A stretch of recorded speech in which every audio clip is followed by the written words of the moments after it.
On July 23rd, 2011, Amy Winehouse was found dead in her Camden apartment. I attempt to write her story. This poem is for her. This is to Amy Winehouse from her father. September 14th, 1983. I named you Amy. It means beloved. When you were a child, after late nights of work or one too many drinks, I'd wake you up just to tell you goodnight.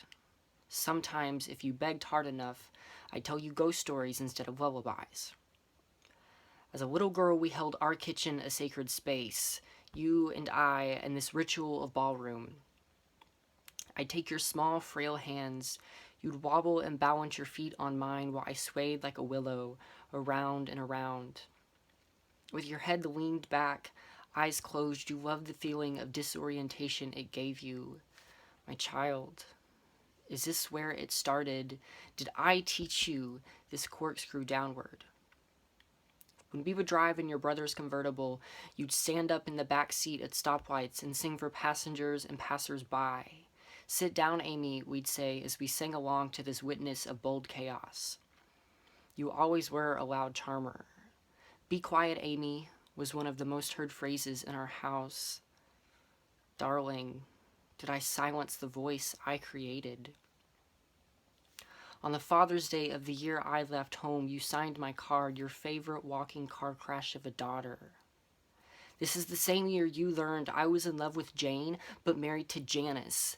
Did you watch too closely as I built our home only to let it become flames afterwards? Did you inherit this religion of contradiction from me like a disease? Is this towards chapel a hereditary sickness?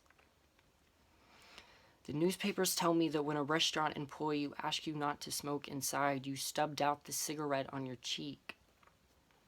There is nothing to prepare a father for seeing his daughter's face become sacrificial offering next to his morning cup of coffee. Is this when you knew one day I'd cradle your body in a box like a pack of Marlboros? No one is ever taught the correct way to love an addict, because the thing about addicts is that they will get better or they will die. Did Mary, in the midst of her son's might, ever forget she was raising him for slaughter? Would she have loved him differently if after turning water into wine he drank himself into the soonest grave he could dig? Did she ever realize she wouldn't shroud his body but instead see it plastered on newspaper headlines? Can my hands ever forgive themselves for the gun they did not trigger but loaded? The murder they have not committed but commissioned.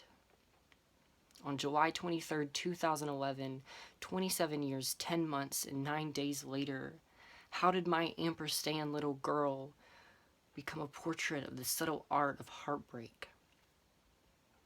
After I finished writing your biography, I realized it was the greatest ghost story I have ever told, because the thing about addicts is that they will get better or they will die. Sometimes those are the same thing.